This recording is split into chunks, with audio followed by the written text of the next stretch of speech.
Hi guys, I just took my driving test and I passed. Yay!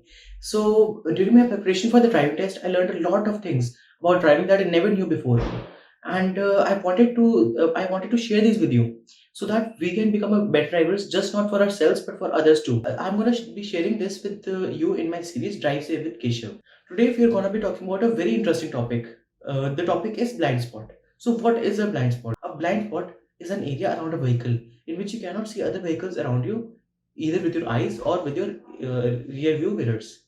There are three types of blind spots. The first is side mirror blind spots, the second is rear blind spots, and the third is pillar blind spots. These blind spots usually increase in size with the increase in size of area of the vehicle. For example, SUVs, Jeeps, and trucks have very large blind spots. If you do not know how to check for these blind spots, then they can lead to an accident between you and another vehicle. For example, a vehicle may be in your blind spot and you may not notice it and just may crash into it. Conversely, you could be in the blind spot of a vehicle and it may crash into you. So now we will discuss what the three types of blind spots actually are. First, the side mirror blind spots. These are the blind spots on both sides of a car which you cannot see through your side mirrors. These can only be seen if you turn your neck fully so that you can see behind your seat. The second are rear blind spots. The rear blind spots are the blind spots behind you which are covered by your car itself. These blind spots are eliminated by turning around and looking through the rear window. The third blind spots are the pillar blind spots. There are windshield pillars on both the sides of your windshield. These cover the areas in front of you, and you may not notice a small vehicle there. So now I'm going to talk about some tips about blind spots. So the first tip I'm going to give you is always check your vehicle and its surroundings when first getting into the vehicle. You should always see if there are any children, pets, or people sleeping on the road around your vehicle.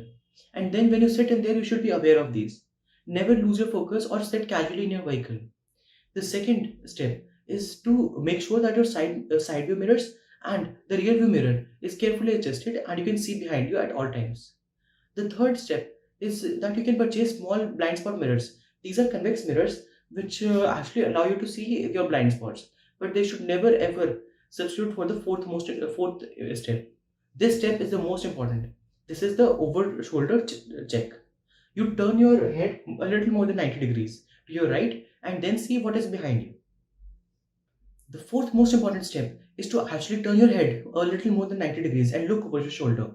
This will allow you to see whatever is behind you without being obstructed by anything else. The next step is to lean forward when making a turn to see ahead of your pillar blind spot and behind to see through your side mirrors and lean behind to see through your side windshields. And that leads me to my final point. You should always check your side view mirrors and rear view mirror before moving. This will allow you to be aware of the surroundings around your car. Thank you and drive safe. For more videos, like and subscribe, and I will be happy to answer any questions in the comments below. Drive safe.